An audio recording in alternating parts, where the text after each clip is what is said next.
Du monde de la finance à celui des transports, du champ de la sécurité à celui du marketing, tous les grands secteurs ont aujourd'hui recours au big data. Tous, sauf le secteur de la santé.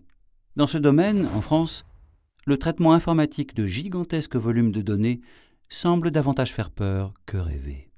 Et pourtant, le trésor est là, jalousement gardé dans les coffres-forts virtuels de la Caisse nationale d'assurance maladie et de l'Agence technique de l'information sur l'hospitalisation. Des milliards de données s'amassent depuis des années.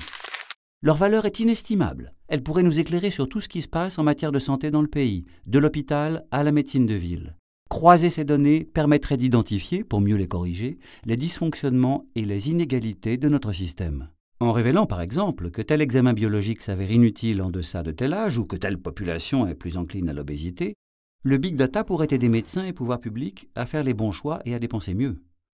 Le cabinet de conseil McKinsey n'a-t-il pas récemment évalué à près de 450 milliards de dollars les sommes que le big data pourrait faire économiser au système de santé américain?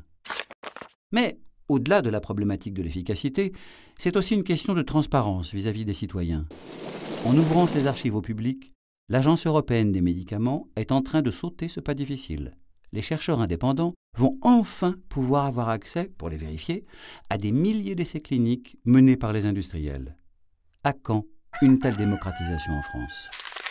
Bien sûr, pour éviter que la malle au trésor ne se transforme en boîte de Pandore, il faudra poser des garanties, comme l'anonymat. Pour le reste, la voie est ouverte et le potentiel vertigineux.